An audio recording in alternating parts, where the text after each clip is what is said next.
Welcome to ఎల్సిలా books podcast. ఈరోజు మనం చరిత్రను ఒకసారి వెనక్కి తిరిగి చూస్తే ప్రపంచ గతిని మార్చిన, అలాగే ఎన్నో అద్భుతాలు సృష్టించిన కొంతమంది అసాధారణమైన వనితల గురించి మనం చర్చించబోతున్నాం. అవును, ఇదొక చాలా ఆసక్తికరమైన లోతైన విశ్లేషణ కాబోతుంది. అంటే సాధారణంగా చరిత్ర పుస్తకాల్లో గొప్ప గొప్ప నాయకుల పేర్లు వింటుంటాం కదా, కానీ ఎవరూ వెళ్లడానికి సాహసించని ప్రాంతాల్లో నిశ్శబ్దంగా ఒక గొప్ప విప్లవాన్ని తీసుకువచ్చిన మిషనరీ వనితల గురించి మనం ఈరోజు మాట్లాడుకోబోతున్నాం. కరెక్ట్. ఈరోజు మన విశ్లేషణ ఉద్దేశం కూడా అదే. కేవలం వారు చేసిన మంచి పనుల జాబితాను చదవడం కాదు మన లక్ష్యం. అసలు ఆ ఎలాంటి ప్రతికూల పరిస్థితుల్లో వారు పనిచేశారు, వారు ఎదుర్కొన్న సవాళ్లు ఏంటి అనేవి మనం లోతుగా చూడబోతున్నాం. నిజమే, ఆ వనితల జీవితాలను గమనిస్తే వారు కేవలం మతపరమైన బోధనలకు మాత్రమే పరిమితం కాలేదు. వైద్యం, విద్య, సామాజిక సంస్కరణలు ఇలా ఎన్నో రంగాల్లో వారు వేసిన పునాదుల మీదే నేటి ఆధునిక వ్యవస్థలు నడుస్తున్నాయి. అవునవును. ఆ రోజుల్లో, అంటే ఆడవారికి కనీస స్వేచ్ఛ లేని కాలంలో, తమ సొంత దేశాలను వదిలేసి పరిచయం లేని సంస్కృతుల్లోకి వెళ్లి మమేకమవ్వడమనేది నిజంగా ఒక అద్భుతం. ఖచ్చితంగా. మనం ఈరోజు వారి త్యాగాలను ఒక విశ్లేషణాత్మక కోణంలో అర్థం చేసుకునే ప్రయత్నం చేద్దాం. సరే, మరి ముందుగా వైద్యరంగంలో అడుగుపెట్టిన అసాధారణ మహిళల గురించి మాట్లాడుకుందాం. ఇక్కడ నాకు బాగా ఆశ్చర్యం కలిగించిన పేరు అన్నాషారా కుగ్లర్. ఓహ్, ఆవిడ ప్రయాణం చాలా స్ఫూర్తిదాయకం. అవును కదా. ఆవిడ అమెరికా నుండి భారతదేశానికి వచ్చినప్పుడు ఇక్కడ పరిస్థితులు ఎలా ఉండేవో మనం ఒకసారి ఊహించుకోవాలి. కేవలం సేవ చేయాలనే ఉద్దేశ్యంతో ఆవిడ గుంటూరు ప్రాంతానికొచ్చారు.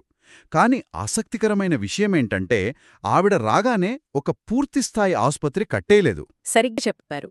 అన్నాషారా కుగ్లర్ 1883లో భారతదేశానికి వచ్చినప్పుడు ఆమె చేతిలో ఎలాంటి ఆధునిక వైద్య పరికరాలు లేవు. ఆఖరికి నిధులు కూడా లేవు.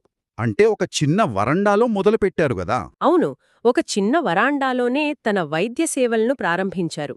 అప్పట్లో పాశ్చాత్య వైద్యం పట్ల ఎన్నో మూఢనమ్మకాలు, భయాలు ఉండేవి.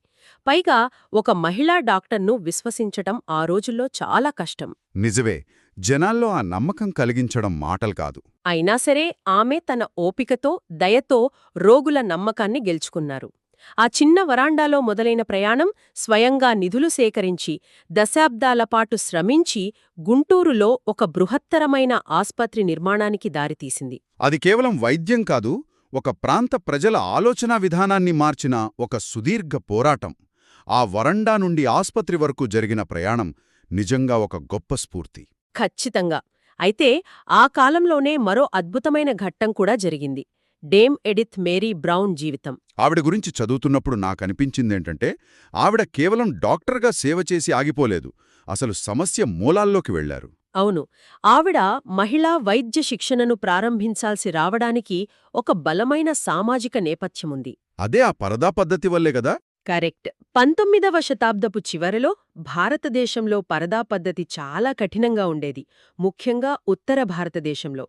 దీనివల్ల చాలామంది మహిళలు మగ డాక్టర్ల వద్దకు వెళ్లి వైద్యం చేయించుకోడానికి సామాజిక కట్టుబాట్లు అంగీకరించేవి కావు. దాని పర్యవసానంగా ఎంతోమంది మహిళలు కనీస వైద్యమందక చిన్న చిన్న ఆరోగ్య సమస్యలకే ప్రాణాలు కోల్పోయేవాళ్లు. ఆ దారుణమైన పరిస్థితిని డేమ్ ఎడిత్ మేరీ బ్రౌన్ గమనించారు. తాను ఒక్కతే ఎంతమందికి వైద్యం చేయగలదు చెప్పండి. అందుకే భారతీయ మహిళలకు వైద్య విద్యను అందిస్తేనే ఈ సమస్యకు శాశ్వత పరిష్కారం దొరుకుతుందని ఆమె నమ్మారు. వావ్, అంటే ఒక వ్యవస్థనే నిర్మించారన్నమాట. అవును, ఆసియాలోనే మొట్టమొదటిసారిగా మహిళల కోసం లుధియానాలో వైద్య శిక్షణా కేంద్రాన్ని ప్రారంభించారు. ఆడపిల్లలు చదువుకోవడమే గగనమైన ఆ రోజుల్లో వారిని ఏకంగా డాక్టర్లను చేయడమనేది ఎంతటి సాహసోపేతమైన అడుగో మనం అర్థం చేసుకోవచ్చు. అంటే ఆవిడొక తరాన్ని కేవలం వ్యాధుల నుండి రక్షించడమే కాదు, మహిళా సాధికారతకు ఒక బలమైన పునాది వేశారు. ఇది నిజంగా వినడానికి ఎంతో ఉత్సాహంగా ఉంది. నిజమే. ఇక సేవ అనగానే ప్రపంచవ్యాప్తంగా ప్రతి ఒక్కరికి వెంటనే గుర్తొచ్చే పేరు మదర్ థెరిసా. అందరికీ ఆమె గురించి తెలుసు, పేదలకు సేవ చేశారని తెలుసు. కాని ఆవిడ ప్రయాణం ప్రారంభంలో ఎదుర్కొన్న అసలైన క్షేత్రస్థాయి సవాళ్లేమిటి? కాన్వెంట్ యొక్క సురక్షితమైన గోడల మధ్య నుండి కలకత్తా వీధులకు రావడమనేది చాలా కష్టమైన నిర్ణయం కదా. చాలా మందికి మదర్ థెరిసా అనగానే నీలం రంగు అంచున్న చీరకట్టెలో కనిపించే ఒక ప్రశాంతమైన రూపమే గుర్తొస్తుంది. కానీ 1948 ప్రాంతంలో ఆవిడ లోరెట్టో కాన్వెంట్ నుండి బయటకొచ్చినప్పటి పరిస్థితులు చాలా భయంకరమైనవి. చేతిలో చిల్లిగవ్వలు లేదు కదా అప్పుడు. ఏమీ లేదు, కనీసం తినడానికి తిండి కూడా లేదు. కలకత్తా మురికివాడల్లో వీధుల్లో అనాథలుగా పడి ఉండి పురుగులు పట్టిన గాయాలతో మరణశయ్యపై ఉన్న వారిని ఆవిడ దగ్గరకు తీసుకున్నారు. ఆరంభంలో ఆవిడకు సొంత కమ్యూనిటీ నుండే కాకుండా స్థానికుల నుండి కూడా ఎన్నో వ్యతిరేకతలు ఎదురయ్యాయి కదా. మురికిని శుభ్రం చేస్తూనే ఉన్నారు. ఆ నిస్వార్థమైన శ్రమ, ఆచరణే చివరికి విమర్శకుల నోళ్లు మూయించింది. అది ఒక వ్యవస్థను లేదా ప్రభుత్వాన్ని నమ్ముకుని చేసిన పని కాదు, కేవలం తోటి మనిషిపై ఉన్న అపారమైన ప్రేమతో మొదలైన పని. మనం మాటల్లో చెప్పుకోవడం చాలా సులభం, కానీ ఆ పరిస్థితుల్లో జీవించడం అత్యంత కష్టం. కరెక్ట్. ఇలాంటి కఠినమైన పరిస్థితుల గురించి మాట్లాడుకుంటున్నాం కాబట్టి మనం ఖచ్చితంగా డాక్టర్ ఐరిస్ పాల్ గురించి ప్రస్తావించాలి. మదర్ తెరీసా కలకత్తా నగరంలో సేవ చేస్తే ఐరిస్ పాల్ గారు దట్టమైన అడవుల్లో నాగరికతకు దూరంగా ఉన్న మన్య ప్రాంతంలో తన జీవితాన్ని గడిపారు. మల్కన్గిరి లాంటి గిరిజన ప్రాంతాల్లో ఆవిడ సేవలు ఎలా సాగాయో తెలుసుకుంటే మనం ఆశ్చర్యపోకమానం. డాక్టర్ ఐరిస్ పాల్ జీవితం ఒక సాహసయాత్ర లాంటిది.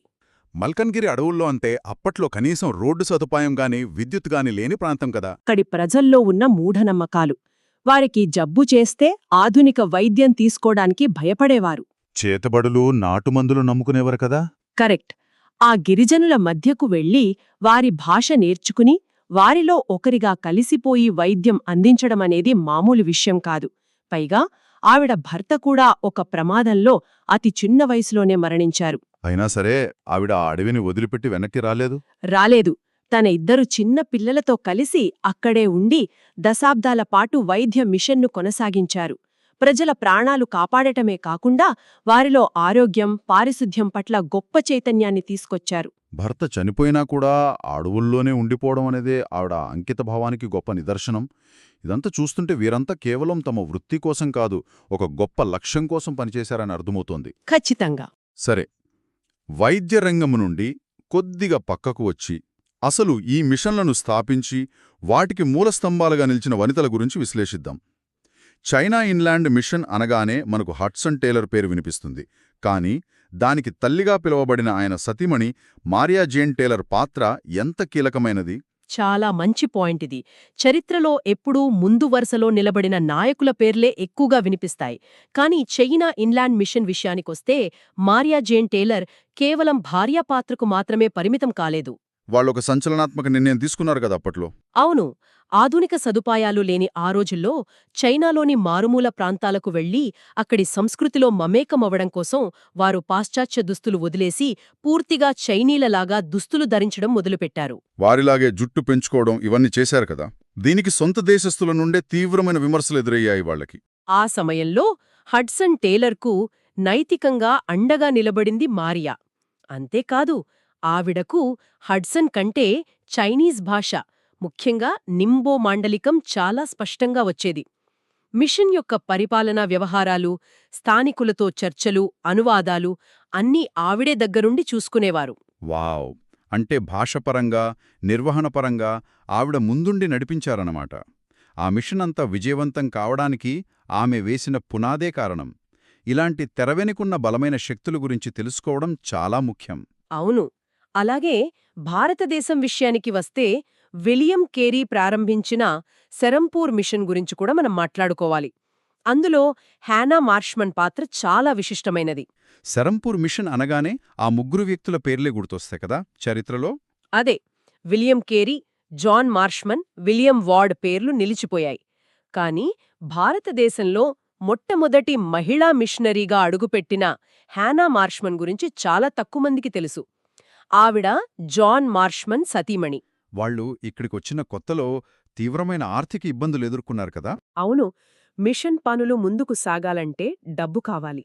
అప్పుడు హన్నా మార్ష్మన్ ఒక అద్భుతమైన ఆలోచన చేశారు.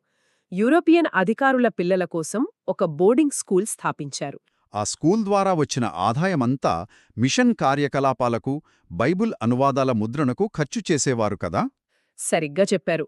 అంతేకాకుండా భారతీయ ఆడపిల్లల కోసం ప్రత్యేకంగా పాఠశాలలు ప్రారంభించిన తొలి వనిత కూడా ఆవిడే.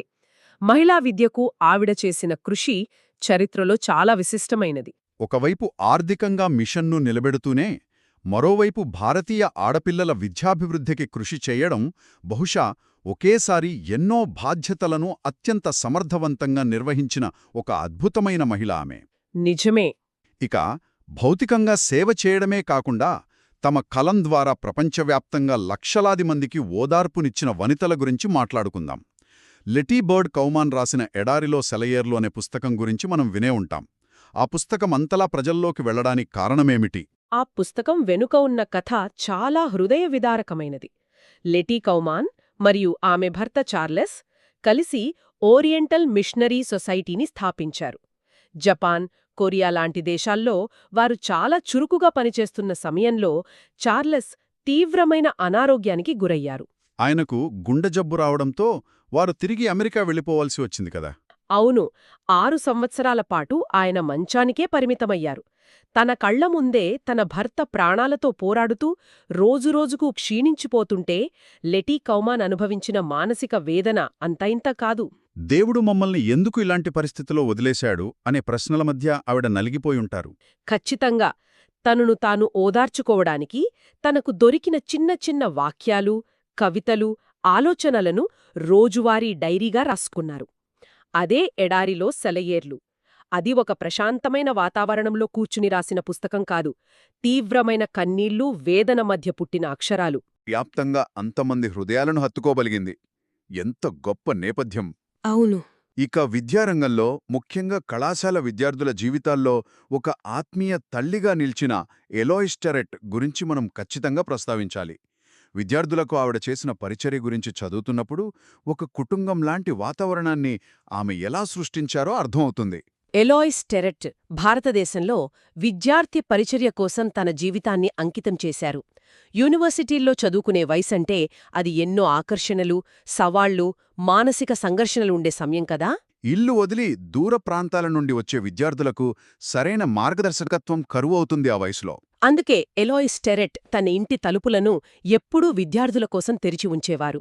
వాళ్లకు వండిపెట్టడం, వారి సమస్యలను ఓపికగా వినడం, వారికి నైతిక ధైర్యాన్నివ్వడం, ఇలా ఒక తల్లి చేయాల్సిన ప్రతి పనిని ఆవిడ చేశారు.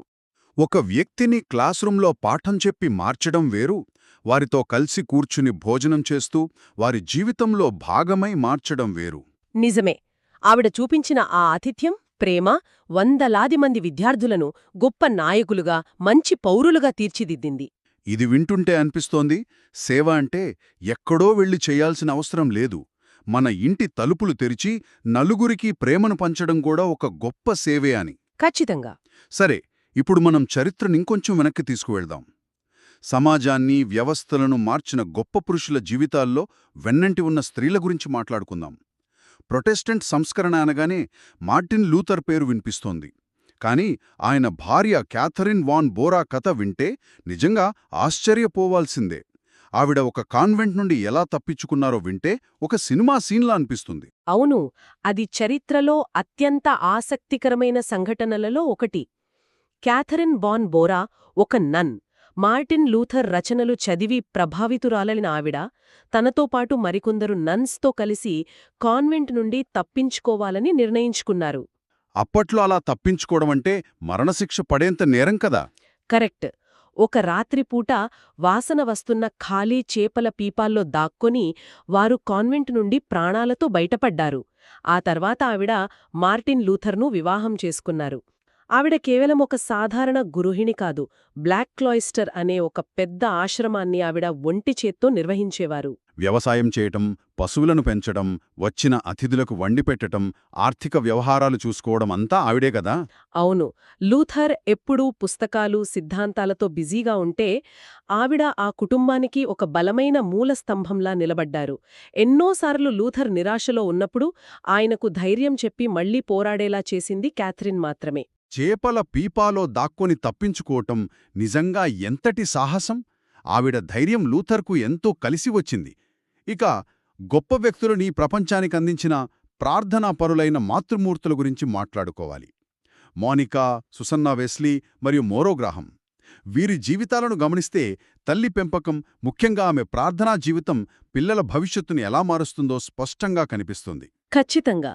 ఉదాహరణకు సుసన్నా వెస్లీ పెంపకం గురించి మాట్లాడుకోవడం చాలా ముఖ్యం. ఆవిడకు ఏకంగా 19 మంది పిల్లలు పుట్టారు, అందులో 10 మంది మాత్రమే బతికారు. అంత పెద్ద కుటుంబాన్ని అది తీవ్రమైన పేదరికంలో నిర్వహించడమంటే మాటలు కాదు కదా. కాని ఆవిడ తన పిల్లల చదువు, క్రమశిక్షణ విషయంలో ఎక్కడా రాజీ పడలేదు. ప్రతి బిడ్డకు వారంలో ఒక రోజు, ఒక నిర్దిష్ట సమయాన్ని కేటాయించి వారితో వ్యక్తిగతంగా మాట్లాడేవారు. ఆవిడకు ప్రార్థన చేసుకోవడానికి కూడా ఇంట్లో ఖాళీ స్థలం లేదా సమయం దొరికేది కాదు. అప్పుడు ఆవిడ తన తలపై ఒక ఏప్రాన్ కప్పుకొని కూర్చునేవారంటారు గదా. అవును, ఇంట్లో పిల్లలకు ఆ సంకేతం తెలుసు. తల్లి ఏప్రాన్ కప్పుకుందంటే ఆవిడ దేవునితో మాట్లాడుతోందని, ఎవరూ డిస్టర్బ్ చేయకూడదని అర్థం చేసుకునేవారు. ఆ తల్లి క్రమశిక్షణ, ప్రార్థనే జాన్ వెస్లీ, చార్ల్స్ వెస్లీ లాంటి గొప్ప నాయకులను ప్రపంచానికి అందించింది. అలాగే మౌనిక గురించి చూస్తే, తన కుమారుడు అగస్టిన్ చెడు మార్గంలో ప్రయాణిస్తున్నప్పుడు ఆవిడ దశాబ్దాలపాటు కన్నీళ్లతో ఓపికగా ఎదురుచూశారు. ఆమె ప్రార్థనల ఫలితంగానే అగస్టిన్ చరిత్రలో గొప్ప వేదాంతిగా మారారు. 19 మంది పిల్లల మధ్య ఒక ఏప్రాన్ కప్పుకుని తనకంటూ ఒక ప్రశాంత సమయాన్ని ఏర్పాటు చేసుకోవడం, ఇది నేటి కాలపు తల్లులకు గొప్ప స్ఫూర్తి. నిజమే. ఏ పరిస్థితుల్లో ఉన్నా మనం దేనికి ప్రాధాన్యత ఇస్తున్నాం అనేదే ముఖ్యం. ఇక చివరగా ఒక ఆదర్శ పత్నిగా, భర్తకు చేదోడు వాదోడుగా నిలిచిన సారా ఎడ్వర్డ్స్ గురించి కూడా మనం తెలుసుకోవాలి. అమెరికా చరిత్రలో గొప్ప ఆధ్యాత్మిక పునరుజ్జీవనం తీసుకువచ్చిన జొనాథన్ ఎడ్వర్డ్స్ సతీమణి ఆవిడ. ఒక గొప్ప మేధావి భార్యగా ఆమె పాత్ర ఎలాంటిది? జొనాథన్ ఎడ్వర్డ్స్ చాలా గొప్ప మేధావి. ఆయన ఆలోచనలన్నీ ఎప్పుడూ పుస్తకాలు, ప్రసంగాలు చుట్టే తిరిగేవి.